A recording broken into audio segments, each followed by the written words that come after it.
Analyze to Realize is about you. It's about me. It's about the feeling that we get way down in the cockles of our hearts, sometimes in the subcockle area, maybe even in the liver, maybe even in the colon. But that deep down feeling inside, as we analyze the many things that have come to us that we've been able to vision and look through in this beautiful glass lens of the world, of the universe even. And as we analyze these things, as we break them down and we look at them through time and through the course of history, we will then come to the realization we will analyze to realize. And you see, once we analyze, then we will realize. And at the end of the day, this may bring us closer as a generation of young adventurers, of young thrill seekers, of people in the world with curious minds, and people looking for a better place.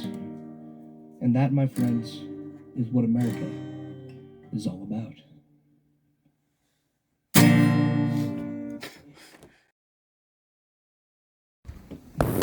But that's just it. It's like, I remember when I first heard about Captain Marvel, and I was like, oh, wow, okay. I mean, I'm not against a female character, you know, in the MCU. And you look back, because I was like, oh, they must have made up this stupid character because, you know, feminism and all that nonsense.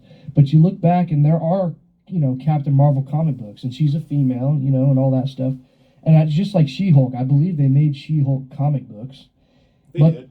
The problem is now all these characters are coming out, you know, they're using all these characters making movies in a time now where everything is so woke and, you know, it has to be about feminism and all this stuff. They're approaching these new TV series and all these movies with the wrong aspect. And so they're trying to force it and make it work when they should just make it naturally, you know? Like, you could have a strong female character, like finding challenges in life and stuff and overcoming them, but you don't need to have the character twerk to WAP to show that she's a powerful woman. She just has to be a powerful woman. Exactly. They don't have to stress the fact that she's a woman. She just be strong. Literally, you don't have to stress the fact that she's a woman. Just be a woman and be strong. Don't have to shake your ass. I mean, we can date this back to my knowledge, I remember we can date this back to the first Avengers film. It literally opens with Black Widow, like, tied up in a chair, and she, like, kicks these guys' butts and, you know, like, saves the day, gets out of there, and, like...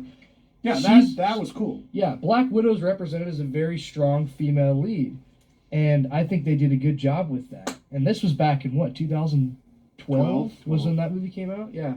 So...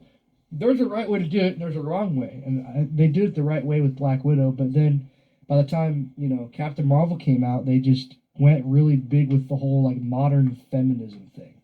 And it didn't work out very well. And you don't even have to take it from me if you don't like my opinion, whatever. But just look, I mean, the ratings will show you. People, you know, Marvel fans did not like Captain Marvel. It didn't work out well. But, yeah.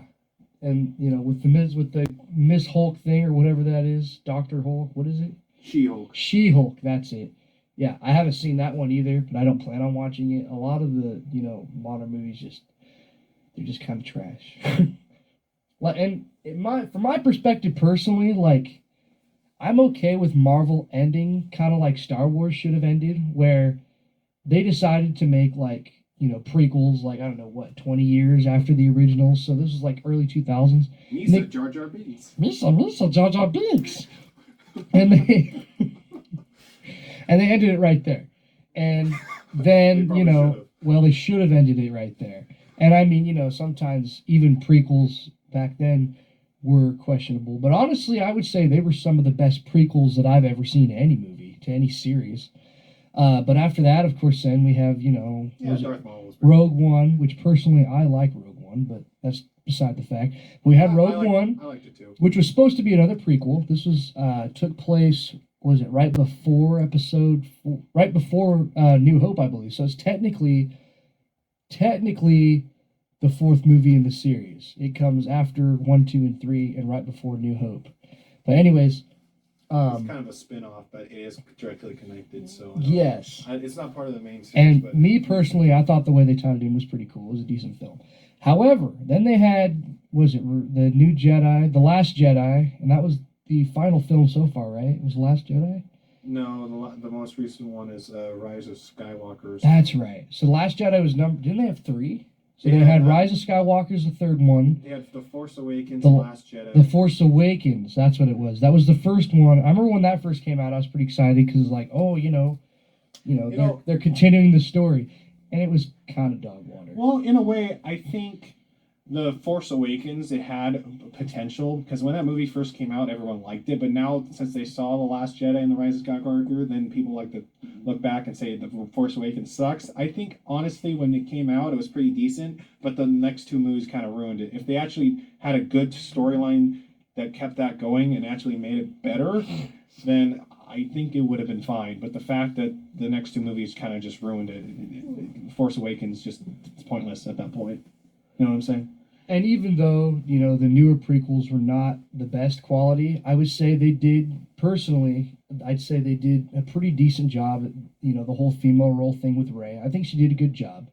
But the story was just kind of cringy. Like, they forced it so much into being like, oh, I'm related to, Luke, and, I'm like his daughter or something. I don't remember. She wasn't even related. She changed her name to Skywalker because she wanted to honor Skywalker. She was actually a Palpatine. So she wasn't even related. She was related to the Emperor, if I remember right.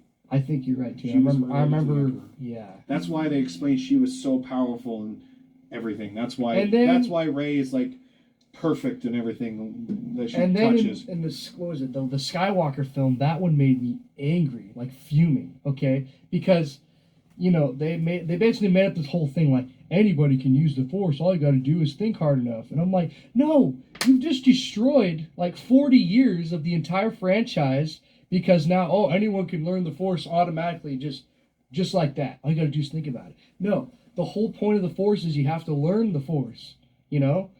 Like that's what the first few films explain it. That's basically Yoda. There's no reason for Yoda to exist if everybody can just learn the Force. If I remember right, in the first three movies, New Hope to Empire Strikes Back and Return of the Jedi. Yes. Everyone had the Force, but you had to like train in it to get better and better. But in the prequels, they kind of changed that where every person has a different like level of whatever I don't remember what they called it, but everyone have a different thing in their bloodstream that gives them different powerful levels in the Force. So they kind of changed it, and then if what you're saying is true, they're going back to the original thing. I don't know. What I keep seeing is basically over time they've added little bits and pieces here, and it was still manageable and still something that was worth discussing. Is like, okay, this makes sense.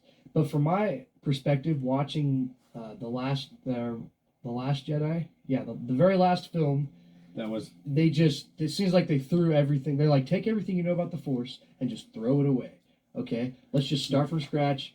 Now anybody can use it at any time. It's not that hard to be in. You can just clear your mind automatically. Like, they act like anybody can obtain it easily, and that's not what the Force is. They totally ruined the opportunity of having Snoke as Darth Jar Jar.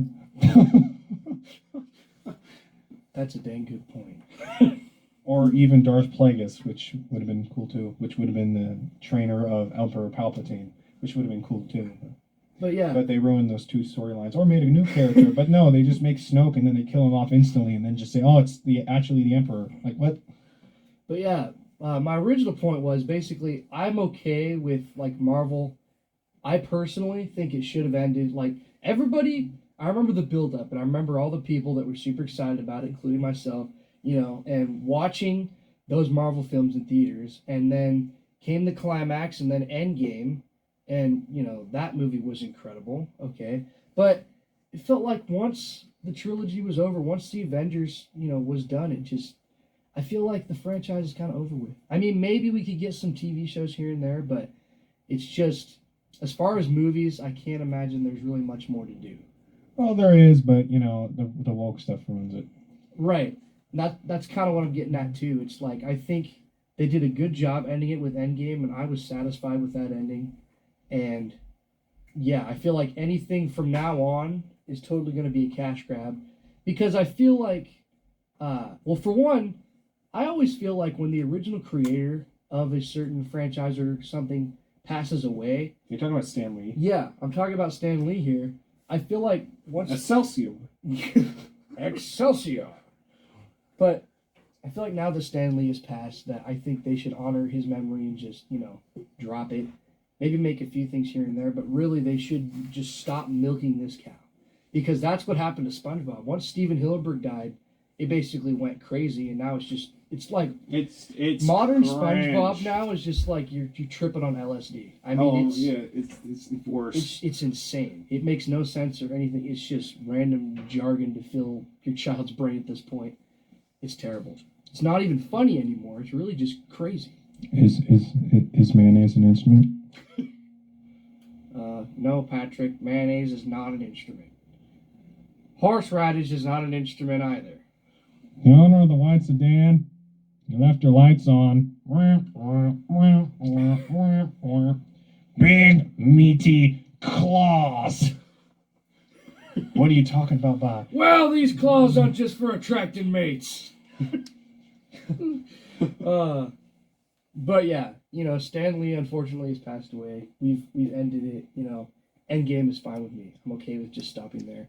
And I hear that like the Guardians of the Galaxy Christmas special was kind of cringy. So You know what movie I saw recently? I'm hoping Guardians of the Galaxy 3 does all right. And what'd you see? Oh, the movie, one of the old classic movies you probably wanted me to watch. I think it was called Black Sheep. It's the one with Chris Farley and yeah, 95 I think is when that came out. It was kind of strange because at the end they were talking about how they were using dead people to rig the election and stuff. I was like, that sounds familiar. Yeah, that's why that movie holds up so well. It was kind of like Tommy Boy 2, although in a forced sense, because that was just like the last movie him and Chris Farley did together. That guy was energetic. Oh yeah, that's because he was on cocaine.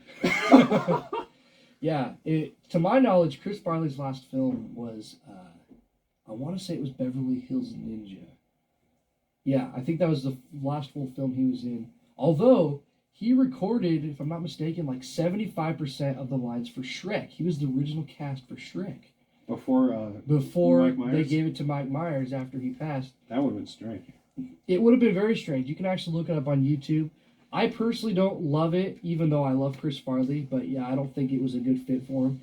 Because for one, the whole Scottish thing really adds to it. And Mike Myers, I think, just kind of decided that on a whim. Like he wasn't guided by anyone. He just decided to do a Scottish accent. And here we have Shrek now. Titus, can you give me what are you doing in that swamp? And he kind of did stuff like this. He said, "What are you doing in my swamp?" Stuff like that. Thank you. Yeah, and he just, he got that Scottish voice. It makes it hilarious. And if you haven't seen Austin Powers, you're missing out, okay? I have not yet, but I really need to. Oh, if you love Shrek, you will die laughing. Well, while we're talking Powers. about movies that the remakes and sequels suck, I think the Ghostbusters, the new sequel, is really good. The 2016 thing we don't talk about. We don't speak of the 2016 remake. That movie doesn't exist. But the Ghostbusters Afterlife, I thought that was a pretty decent sequel. And then for Karate Kid, Cobra Kai is pretty all right. I mean, it could be better, but it's all right.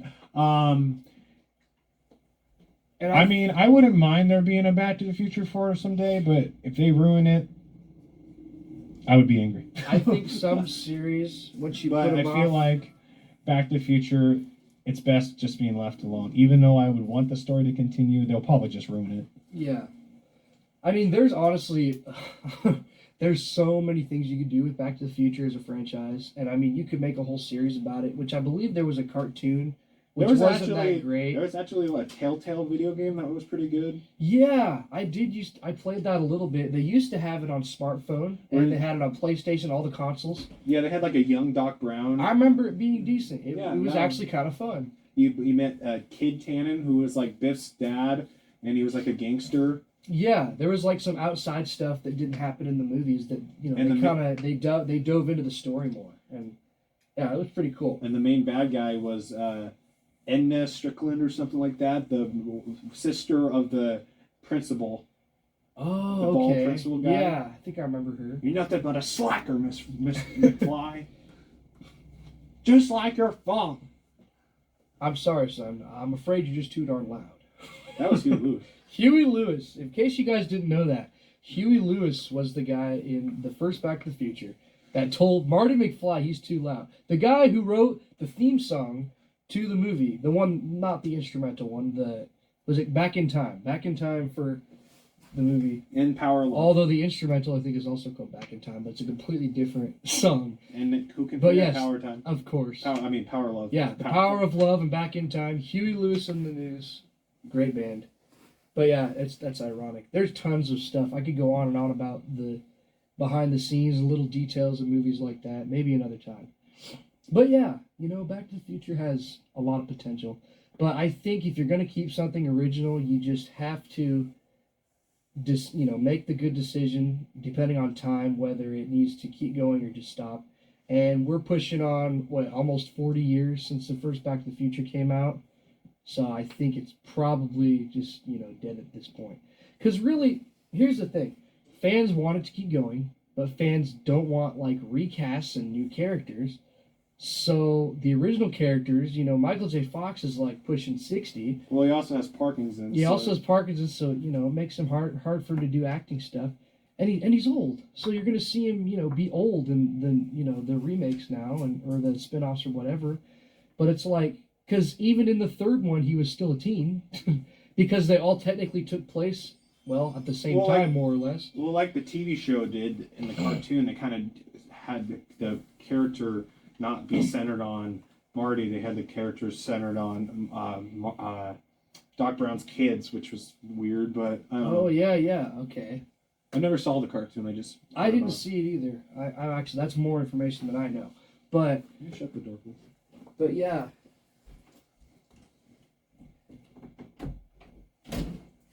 Careful, there's a fan there. Sorry about that. You want to knock over my fan, which knocks over my TV, which knocks over my record shelf.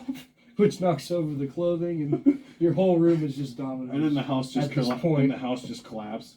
What But the? hey, we got the tape off the ceiling. This guy, I don't know how long ago he moved in here, but there's still tape on the ceiling, like painter's tape for all the paint. And to me, it looks done. The paint is done in here, right? Or are you still going to paint? My dad wants to put crown molding, or whatever you call Crown it. molding. I don't know. I don't think you need tape up for that, though. I'm pretty sure. So you could just take the tape. This probably is. We moved in here in 2017 when my grandma moved I'd ask out, my dad personally. and we remodeled it. So, it's, Yeah, if it was my house, I'd ask my dad. I'd be like, hey, do we still need this tape up here? Anyway, yeah, Back to the Future, a lot of spin-offs. I think... What, you don't like green tape? I think it looks pretty fancy. It goes well with my 13,000 Beatles posters. Yeah, sure.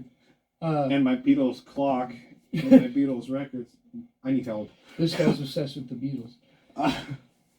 But yeah, I think there's a way to do it. And for example, Cobra Kai, honestly, pretty good orchestration of keeping the franchise going. That was a good one. But again, they kind of recast some people. And the thing with Back to the Future, it's Doc is pushing 90 now? The guy who plays Doc, Christopher Brown. Christopher Lloyd, who plays Doc Brown, excuse me. If you haven't seen any of his other movies, I definitely recommend him. Wasn't he in Who Framed Roger Rabbit? Yes. Which kind of reminds... He plays the bald guy with the crazy eyes in Who Framed Roger Rabbit, which is probably one of Disney's best films of all I time. saw that Chip and Dale show on Disney Plus, and it kind of reminded me of Roger Rabbit, just more cringe. I heard it was actually somewhat decent. I did like the fart. I did like the fart. I did like the part. Who doesn't like fart jokes? I did like the part where they're like, "What the?" and then they turn it to the guy at the convention center, and it's the ugly Sonic from the Sonic trailer before they re-CGI. No way. So ugly Sonic is a major character in the new Chip and Dale movie. Oh my god! And it's so funny. It becomes cringe at some point when they keep playing the joke 13 times, but at first it was hilarious. I've seen bits and pieces of it because my cousins are watching it. But yeah, I feel like that movie was basically just Disney flexing on everyone because they're like, look, we own all these characters and stuff. And apparently people you didn't even know. I didn't know Disney had stock or was involved with Sonic. I thought was really cool though in that movie There was you could when they go to the spa scene in that movie, and you're looking at all the animated characters in the spa. Uh-huh. One of the characters is Randy Marsh from South Park. No way. They had a South Park. That's crazy. See, I get so Disney must own like pieces of all these other companies. I don't know if they really own them all. I just like how in Roger Rabbit, how they had both Warner Brothers and Disney characters, but they just collaborated for Which the is movie. hilarious to me. Now, granted, this was 1988, but back in the old days, like when cartoons, took a year to make because you had to do it all by hand. I remember, reading that Disney and Warner Brothers were, basically like mortal enemies back then. They're trying to put all these Looney Tunes cartoons out, but then there was some where they had this thing called Merry Melodies, which I'm still a little confused about. I did some research on, but Merry Melodies had, I guess, at one point was being there was some people from Disney who worked with Merry Melodies. Because, well, shoot, you go to the theme park. I think it's still there. You go to Disneyland, they have the swing set, right?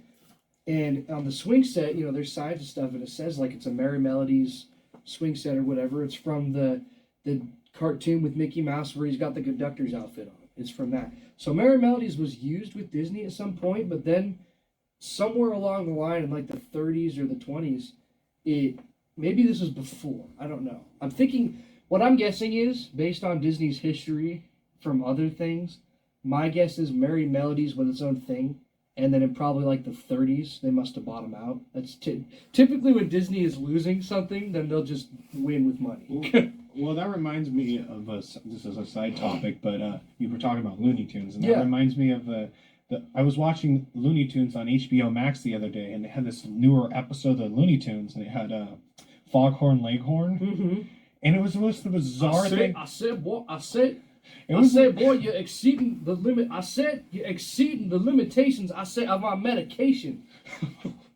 Pretty much. It was the weirdest cartoon because it was like a newer one, and it had Foghorn Leghorn, and he was competing with this other rooster that was genetically modified to be all strong and buff, and all the lady chickens were all like freaking orgasming to the freaking a genetically modified thing, and they throw eggs everywhere, and like there was like a freaking alpha war of freaking Foghorn Leghorn and this genetically modified rooster, and it was the most bizarre thing I've ever I saw. It had so many sexual undertones. I was like, how is this made for kids? I miss the days when the most inappropriate thing was just the amounts of absolute crazy violence.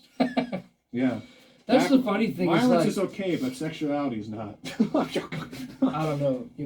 Maybe it's an unpopular opinion, but I'm okay with kids watching those old cartoons with the violence in them. Because the thing is it's a cartoon and it's funny. Okay, it's a little bit different from like real violence. In real life, it's animated. It's a cartoon.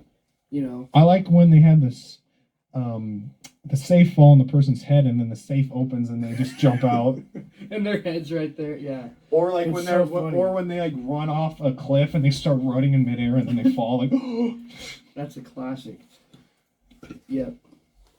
I couldn't tell you what the name of it is. I don't remember, but there's a toy company I've seen out there that you can buy Tomcat from Tom and Jerry in all his different forms of ways that he was injured in the cartoons.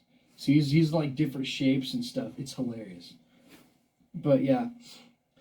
No, the good old classics of, days gone by. It's years behind us. But fortunately, we can still get DVDs of them, and if we have to, VHS tapes. me very quiet. Hunting rabbits. What's up, Doc? I like the one on Family Guy where they said that was more disturbing than the Looney Tunes cartoon I saw, and it just has Elmer Fudd be like, "I'm hunting rabbits." He shoots Bugs Bunny and breaks his neck. He just goes. He's actually dying. He's actually dying, and you just see blood. It's so dark. Oh, Family Guy's hilarious. It gets dark. Well, the early seasons are. Now it's just cringe, but yeah, everything's gone woke. What is up with people? Why all the? I'm going to sincerely miss Zippity Doo Dah, Zippity Day on Splash Mountain, because now it's going to be like Princess with the Frog or something like that.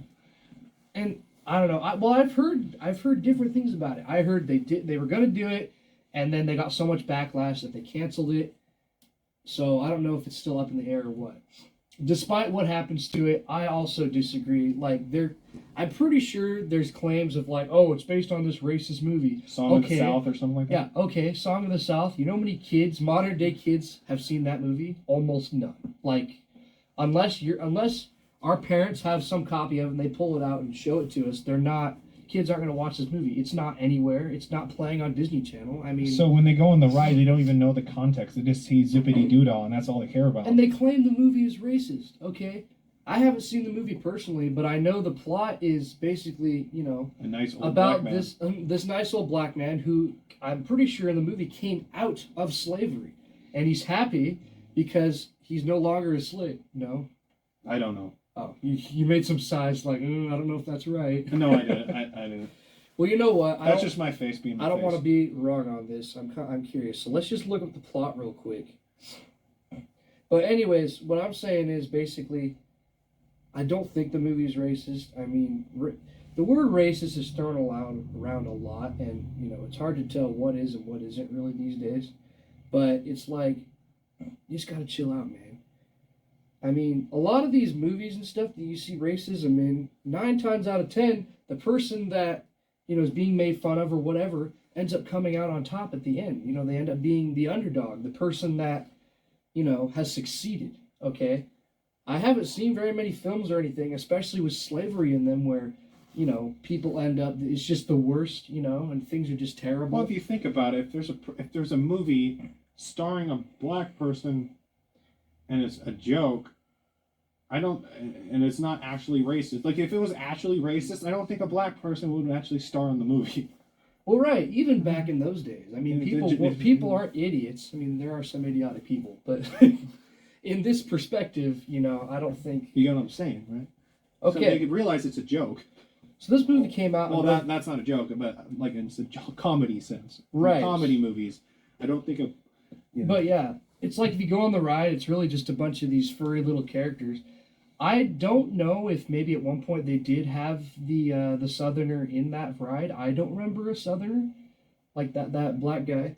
All I remember is those furry animals. So I wonder if they've had Like the evil fox racism or in the whatever. past. Yeah, but I wonder if they had issues with racism in the past, so they removed the black guy out of it. But yeah, you just go on the ride, just a bunch of furry animals in the Wild West. I mean, you don't even know. So here we go. The movie is distributed by RKO Pictures on November 12th, 1946. See, kids nowadays are never going to see this unless... It's banned. It's not even on Disney Plus. No, it's banned. Although there's people selling bootleg DVD copies, which I've almost thought about getting one just because I got to see what this is all about. But anyways, here's the plot real quick. Based on the Uncle Remus stories about the indigenous bunny Brer Rabbit, which Brer Rabbit, Brer Fox, they're all on the ride, using live action and animation. For 1946, that's impressive. Like, we saw that in Mary Poppins, the live action and animation mix, but that was 1964, I believe. So this was let's see, about almost 20 years later. Yeah, 18 years later. So in the 1940s, that's impressive. Anyways, following the separation of his parents, a young boy goes to live in the American South. There he meets Uncle Remus, and this is the guy that everyone's talking about, and they claim is being represented in a racist undertone, to my understanding. There he meets Uncle Remus, who gives the boy valuable insights into his problems via the stories he tells about Brer Rabbit. That really didn't sound that bad. I mean, here we have a black man portrayed in a positive light, sharing stories to a young child who is troubled. That's what I see. What is so wrong with that? It doesn't even mention in the plot that he's a slave. And maybe if you watch the film, it's very clear in the film. I don't know. But let's just look at some of the controversies. Oh, interesting. The film is sparks. Now, this is just on Wikipedia here, so, if it's right or wrong, I don't know. I'm just reading it, so don't quote me. The film has sparked significant controversy for its handling of race. Cultural historian Jason Spurb, Spurb, kind of a last name is that, describes the film as one of Hollywood's most resiliently offensive racist texts. Wow. if Hollywood cares about it, then it must be pretty bad, because they have many undertones. They've been known worldwide as basically the pedophilia capital of the world. So You want to know the dumbest article I've ever read? what's that? I swear one time I saw this article about those bridges that go up when there's a boat. It was like an article, and this like journalist was like, Are These bridges bri- racist? no, they were like bridges are sexist because they look like erect penises when they go up. Come on. How does a bridge look like a wiener? Think about that for a minute. That makes no sense. This is the crap I'm talking about, people. I don't know how legit that freaking thing is, or who the journalist who wrote that must be complete moron. But this is the crap I'm talking about. We live in a modern world now where everybody gets offended by things that aren't even offensive. They just feel like they have to be victimized, or at the end of the day, they just want attention. That's what it is. All these people out there complaining, they just want attention because they weren't. Mommy and Daddy didn't love them enough as a child. That's what happened. Anyways, let's see. So Jason Bourne, I think we're pretty much done with this movie. I can tell. Like, we will move into another topic. So let me just make this quick here because I'm still a little interested. Don't want to lose the audience though. Jason Bourne describes the film, like I said, okay, reasonably offensive. Another guy named Neil Gabler, your stupid last name. Other critics have noted the film's release as being in the wake of Double V Campaign, a propaganda campaign in the United States during World War II. Oh, here we go. To promote victory over racism in the United States and its armed forces and victory over fascism abroad. Early in the film's production, there was concern that the material would encounter controversy. Wow. Maybe this film actually is pretty racist. Like I said, I haven't seen it, so. But the fact that there were people concerned it might be racist before they even finished production, that's questionable. So they want to establish a date so people understand this is during a certain time that people were more racist, and it doesn't represent the company in itself, is what I'm hearing. I'm still surprised Kanye made Alex Jones afraid. Did you ever see that? No. What are you talking about? Where when Kanye West went on Alex Jones, you know who Alex Jones is? Yeah. He's that conspiracy theory guy that everyone thinks is crazy. Hillary Clinton drinks the blood of babies. The freaking water's turning the frogs gay. Water's making the frogs gay. Yeah. Kanye West went on his show and was saying he supports Hitler and loves Hitler and all that. Yeah. And even freaking Alex Jones was like, "What the hell?" It was great. Yeah, a lot of crazy people out there. Remember when Kanye said he was a Christian? That was a good one. Yeah, I don't know. There's all kinds of crazy stuff out there, but You take my money when I'm in need.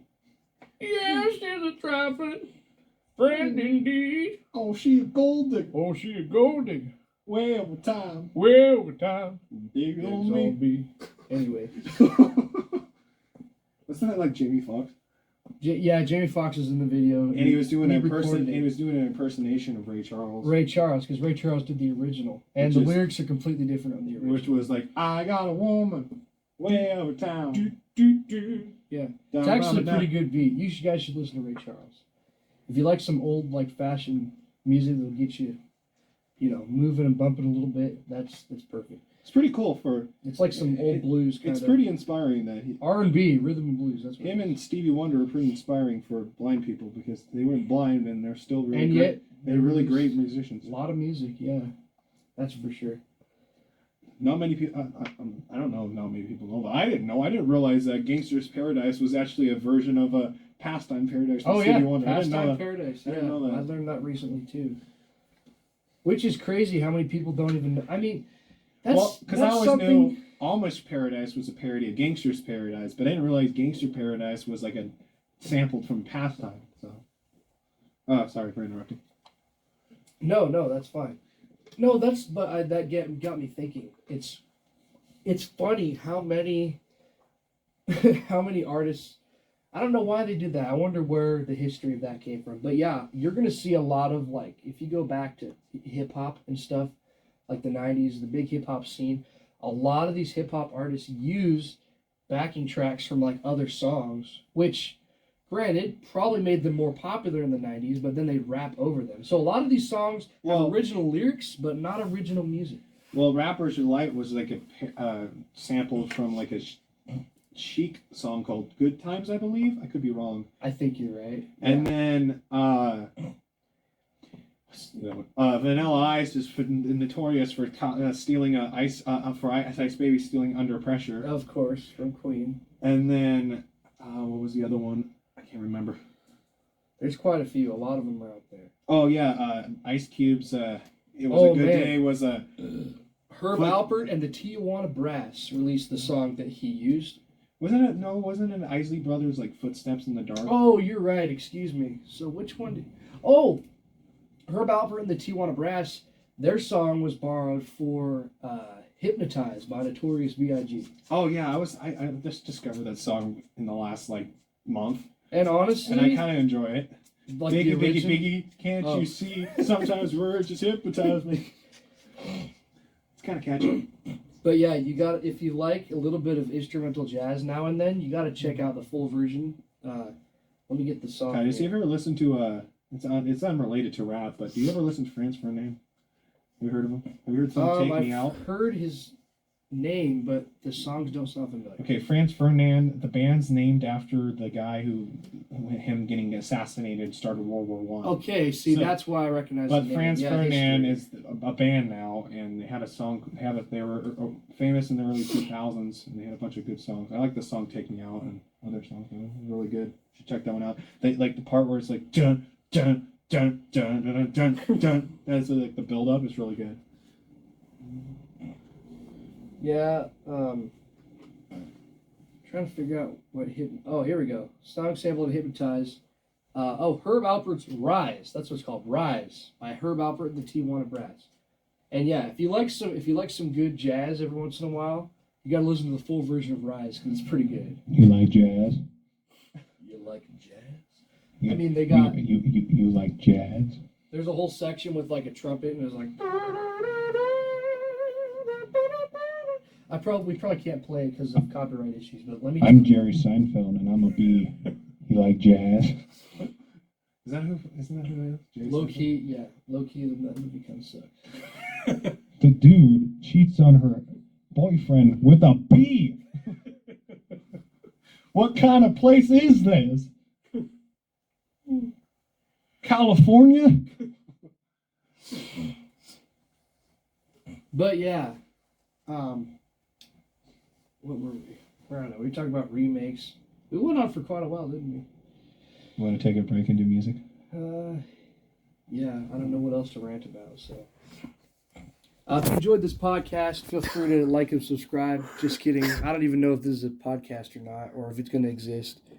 It might just get deleted. Frankly, I don't know. Maybe it'll just be released on YouTube. You know, I'll probably edit it and post it on my channels. All right. This is the Analyze to Realize podcast. The what? We don't have a name yet. I like that name. Analyze to Realize. We'll have to check and see if that's copyrighted already or not. That's a good idea. We'll double check. But I was listening to a podcast, and then another podcast made a podcast with the same name, so now they want to sue them. So let's just make sure. All right. Thank you for chiming in. If you're listening, if you're not listening, well, hope you're doing something better with your life. This is Analyze to Realize. Have a good day. Enjoy your lifetime. And, stay classy.